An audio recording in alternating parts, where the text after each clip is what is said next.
بسم الله. مبدئيًا يا صاحبي لو أنت ما شُفتش الجمعة اللي فاتت، القصة بتاعة الجمعة اللي فاتت وبتاعة الجمعة اللي قبلها، في الغالب أو أكيد يعني مش هتفهم إحنا بنقول إيه الجمعة دي، فأنت محتاج تشوف الأجزاء اللي فاتت اللي هي موجودة في الdescription تحت علشان تعرف إحنا هنتكلم في إيه. مبدئيًا كده ختمنا المرّة اللي فاتت بعد ما رجعنا من الإيه، من الرحلة بتاعة أفريقيا. أول ما رجعنا مصر طبيعي إحنا رجعنا تعبانين كُلّنا متدمّرين يعني مش تعبانين بس، فالشركة أول ما وصلنا الشركة ادّت لكل واحد أسبوع أجازة، اللي هو إحنا ال5 اللي كُنّا في الرحلة أسبوع أجازة. أنا الطبيعي بتاعي واللي كلّكم عارفينه إن راحتي وهدوئي النفسي وكل حاجة بالاقيها هناك في البلد، فشنطتي زي ما كنت جاي بيها من أفريقيا موجودة زي ما هي في السكن، خدت الأجازة بتاعتي ورُحت طالع على السكن، خدت الشنطة وطيران على البلد. قعدت يومين أو 3 تقريبًا مش باخرج من البيت، قاعد بس باشبع من وِش أبويا وأمي وأخواتي لإن ما كانش عندي أمل إن أنا أشوفهم تاني. اليوم الرابع قررت بقى أخرج للشارع يعني إيه، أشوف الدنيا بقى، فأنا طلعت للشارع اتفاجئت إن أنا trend، الشارع كله بيتكلم عني، بس يعني بالوِحِش يعني مش حاجة حلوة، لقيت الشارع كله بيقول إيه، ده رجع من بلاد برّه مجنون، واللي بيقولوا ده شكله كان متعرّف بواحدة وعملت له سحر، كلام كتير، بس النهاية الكلام ده كله بيصُب فين، في إن أنا اتعمل لي سحر، فاللي هو بقيت ماشي في الشارع كل ما أسلِّم على واحد ويتكلم معايا ويلاقيني كويس، إيه ده والله كويس إنك بخير، الحمد لله إنك بقيت تمام، خلّصت إيه سلامات على الأهل والحبايب وعدّيت على عمامي وقضّيت اليوم كله بإيه، بالِف على الأهل والأحباب يعني. ورجعت البيت، رجعت على آخر النهار يعني، اتعشّيت وإيه، ضبّطت الدنيا وتقريبًا على بعد صلاة العِشا، أنا فاكر أو في ساعة الصلاة بالضبط، لإن أنا خرجت وأبويا في المسجد. طلعت إيه، هاقابل أصحابي والعادة بتاعتنا اللي هي بتحبّبني في البلد أساسًا، إن إحنا هنطلع على الغيط، نقعد في الغيط بقى، نشوي ذرة، نشرب شاي على الولعة بتاعة الغيط، بتبقى قعدة مزاج. فالمهم فعلًا رُحت مع أصحابي وقعدنا إيه، نتكلّم، طبعًا السهرية كُلّها والكلام كُلّه على إيه، على الرحلة بتاعة أفريقيا. قُل لنا بقى وإيه اللي حصل ومش عارف إيه، وأنا بقى إيه والله أنا رُحت وبتاع ولقينا وشِلنا وحطينا، حكيت اللي أنا حكيته لكم القصة اللي فاتت، بالضبط، كل حاجة حصلت القصة اللي فاتت أنا قُلتها للشباب وإحنا قاعدين، فنَط مصطفى في الكلام قال لي: "إيه ده؟ ده الغابة اللي أنت بتقول عليها دي عاملة زي العزبة القديمة بالضبط." فأنا ما أعرفش العزبة القديمة دي فين والّا مالها، راح عمر رادد على مصطفى قال له: "لا، لا، لأ، العزبة القديمة صعبة يا راجل، ده كفاية الناس اللي ماتت فيها." ده بيقول كده وده بيقول كده، وأنا واحد قاعد باتعافى أصلًا من اللي حصل لي في الغابة، ومع ذلك المرض اللي عندي اللي أنتم كلكم عارفينه وحذّرتكم منه، اللي هو الفضول، قاعد يلعب جوايا، إيه رأيك تروح العزبة القديمة؟ ها؟ أنا قاعد بالاعب نفسي كده في دماغي، بس المهم قعدنا خلّصنا القعدة وخلاص الليل جه، آخر الليل يعني، رُحنا قايمين أنا والشباب كل واحد إيه، راح على بيته. دخلت على البيت، بس قبل ما أدخل البيت في حاجة مهمة لازم نعملها. إن إحنا بندعي لإخواتنا بالنصر، وبندعي لأبويا بالرحمة، وبنعمل لايك، وبنتقابل بعد الintro.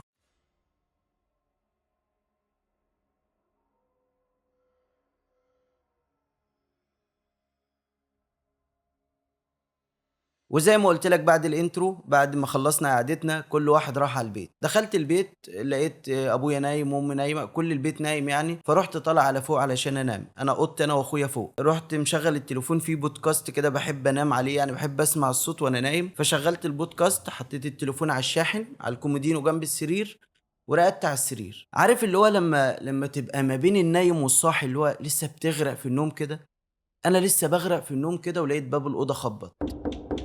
تقريبًا الساعة 02:00 والبيت كُلّه نايم، وأنا طالع شايف أوضة أخويا مقفولة، فأكيد هو كمان نايم، فتّحت عيني على الخبط، مين، مين، ما فيش حد، فرُحت قايم عادي فتحت الباب بابُص ما فيش أي حاجة، قُلت يمكن أخويا خبّط ورجع أوضته، رُحت عند أخويا لقيت أخويا نايم برضه، فرُحت راجع على الأوضة تاني، لمّا رجعت في حاجة غريبة لاحظتها، التليفون اتقفل، يعني التليفون ما بقاش شغّال.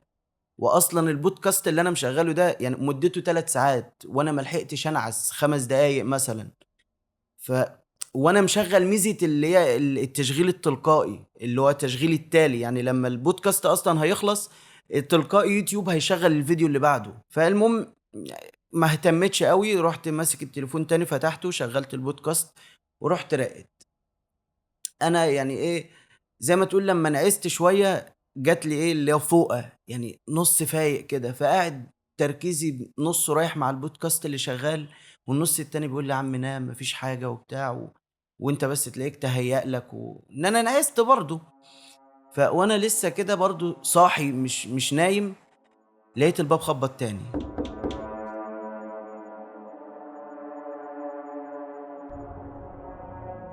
بص يا صاحبي، ما اكدبش عليك، انا اول ما الباب خبط انا اتنفضت. عارف اللي هو جسمي اتاخد كده. اصل انا صاحي وفايق، فكده المره دي مش تهيؤات، الباب خبط بجد.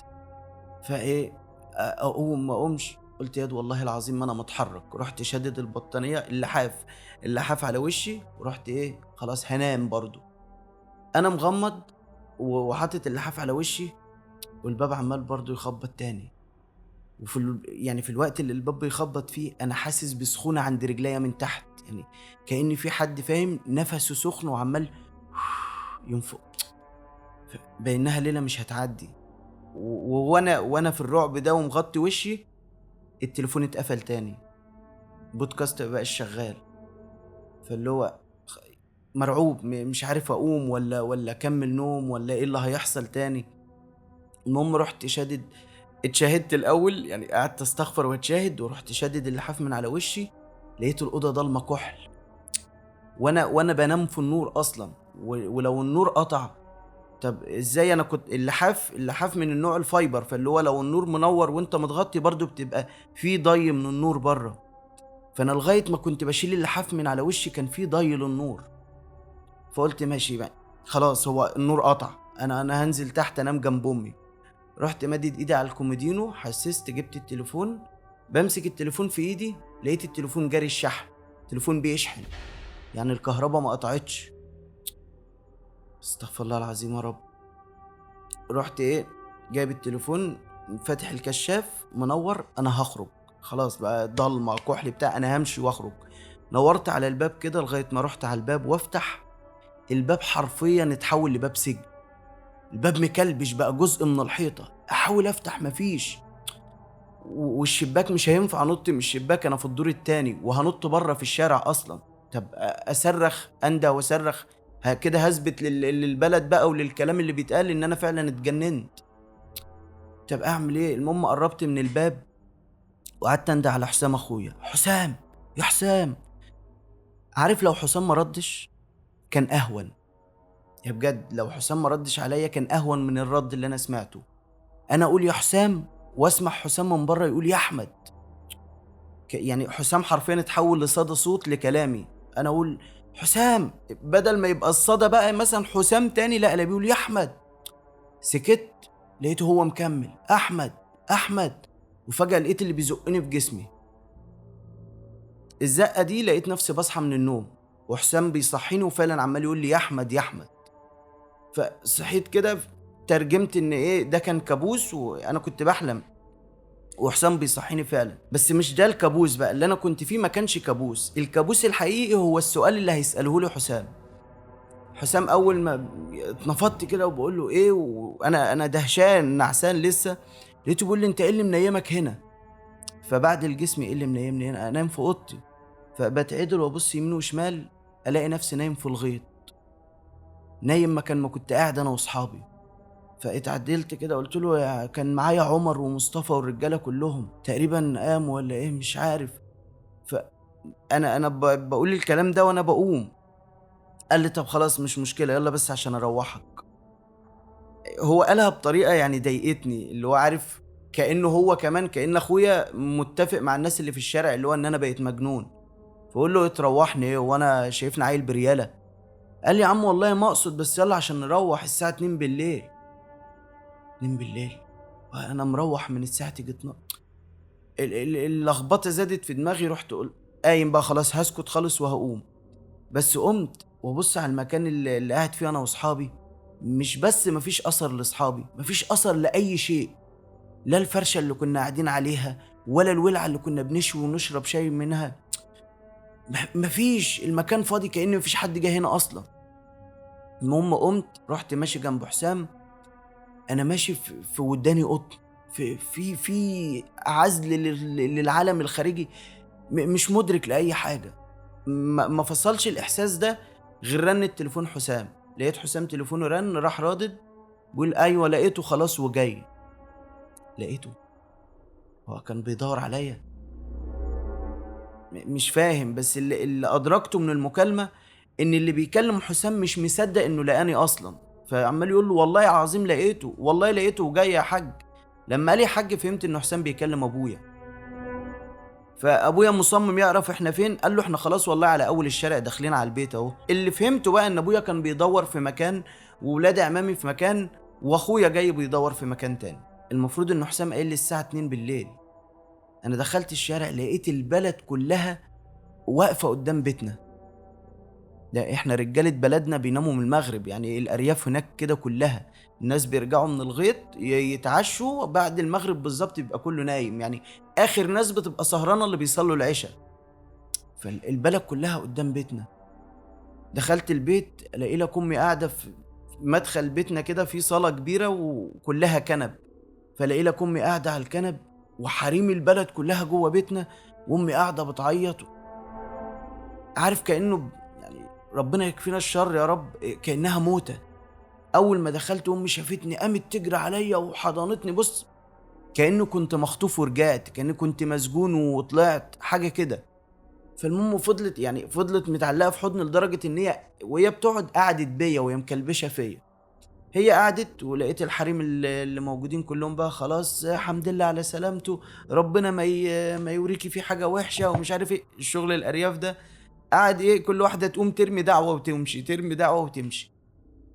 كله مشي وانا رحت عادل نفسي على الكنبه ورحت نايم على حجر امي. انا مش بنام عشان انام، انا بهرب من الواقع اللي انا مش فاهمه. انا مش ما فهمتش اي حاجه من اللي عدى ده كله. فرقدت كده ونعست فعلا على حجر امي، لقيت نفسي بقلق وبصحى على صوت جنبي، صوت سهرايه بتاعت رجاله، بس ميزت فيهم صوت ابويا وكم حد من عمامي. قاعدين بقى بيتكلموا في ايه، اللي بيقول لا ده لازم يتعرض على دكتور، واللي يقول لابويا انا قلت لك لازم نروح بيه للشيخ فلان.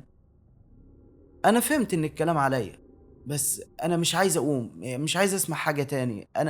انا حاسس ان انا تعبان، حاسس ان انا فيا مشكله، بس انا مش مستحمل بقى، يعني كفايه الهلاوس اللي انا داير فيها، مش هيبقى الهلاوس دي وضغط البشر. فكملت نوم ولا كاني سامع حاجه، ونمت الليل كله زي الفل. صحيت على صوت مين؟ على صوت امي عماله تقول يا احمد يا احمد قوم، في ضيوف جايين لك من مصر، في ضيوف جايين لك من مصر. وفي نفس الوقت بتقول لاختي روقي الدنيا ومش عارف ايه، اللي هو بتهندم الاوضه بتاعت الكنب دي علشان الضيوف اللي داخله. فانا قمت بسرعه اول ما قالت حد من مصر قلت حد من الاداره في الشركه. قمت بسرعه رحت داخل على الحمام وشاورت لاختي كده تجيب لي لبس من فوق، فخدت دش واختي جابت لي اللبس. طالع من باب الحمام لقيت امي واقفه في وشي. فامي واقفه مبسوطه فاهم، وبتبص لي البصه كده اللي هو عارف لما تعمل حاجه ايه، حاجه شقيه بس امك راضيه عنها. فلقيت امي بتبص لي بصه كده اللي هو انا مش فاهمها. فبقول لها في ايه ياما فين الضيوف؟ لقيتها بتقول لي الضيوف في اوضه الضيوف، بس تصدق كان ليك حق ترفض بنت عمتك. قلت لها هو مين اللي بره يا امي؟ قالت لي اطلع وانت هتشوف. فالمهم رحت ايه سايبها ورايح على اوضه الضيوف، خبطت طبعا ورحت داخل. الاقي من جوه بقى اخر حد ممكن تتخيل ان هو يبقى جوه. انا تخيلت مريم، تخيلت ليلى لما لقيت امي بقى بتغمز وان في بنات وبتاع. تخيلت ان مريم او ليلى او مجموعه من الشركه ومعاهم مريم او ليلى. فتحت الباب وببص لقيت ساره. تقريبا نفس الرياكشن اللي انت عامله ده هو اللي انا كنت فيه وقتها، اللي هو واقف مزبهل وفي نار في جسمي، حاسس بميت احساس، انا خايف جدا منها. وفي كره الشخصيه دي، انا اتاذيت بسببها. وفي نفس الوقت مرعوب هي ازاي اصلا، ومش المفروض ان طلع مش موجوده. انا داير جوايا 100 حاجه. وفجاه لقيت امي داخله من ورايا، العصير يا استاذه ولا اجيب شربات يا احمد؟ والله العظيم ما وقتك يا امه، اقسم بالله ما وقتك. انا هنا مش موجود. لقيت هي امي دخلت بالعصير، راحت قايمه ساره، قربت وراحت ماسكه كوبايه العصير، خدت بق وقالت معلش انا مضطر امشي والله مش هينفع وبتاع. امي بقى مسكت فيها لا لازم تتغدي معانا ومش عارف ايه. قالت لا لا والله انا مضطر امشي لان جايه تبع الشركه بالعربيه بتاعت الشركه، فمضطرين نرجع دلوقتي لان احنا هنرجع على مصر. فقلت لها خلاص يا امي سيبيها علشان هي لازم تمشي على مصر لان الشركه. انا قلت اي كلام بس المهم ايه سيبيها تغور. ده انا تلكت وانا واقف، انا ما اعرفش دي ازاي وظهرت امتى. فالمهم ايه، امي لا والله العظيم مش خلصت كل الهري ده، لقيت ساره راحت جايه قالت لي خد يا احمد، الظرف ده فيه التصريح بتاع اجازتك ومش عارف ايه، قالت كلمتين يخصوا الاجازه وادتني الظرف ده انه جاي من الشركه. امي قالت لها بس دي مش محسوبه وهتجيلنا تاني، قالت لها ان شاء الله يا طنط وبتاع، والبت ما زالت حلوه. يعني انا مرعوب وبتنفض، بس البت بنفس الحلاوه اللي جذبتني بيها في الجمعه اللي قبل اللي فاتت. فالمهم مشيت انا وامي وراها كده لغايه ما خرجت من الباب، ركبت العربيه بتاعت الشركه واتحركت. هي مشيت وانا رجعت، امي بقى عماله تغمز وترمي كلام، انا مفيش في دماغي غير ده، عايز اطلع فوق عشان اشوف في ايه. طلعت فوق ورحت قاعد بقى، خلاص مسكت الظرف وطلعت اللي فيه، المفروض ان ده تصريح الاجازه، لقيت فيه ده.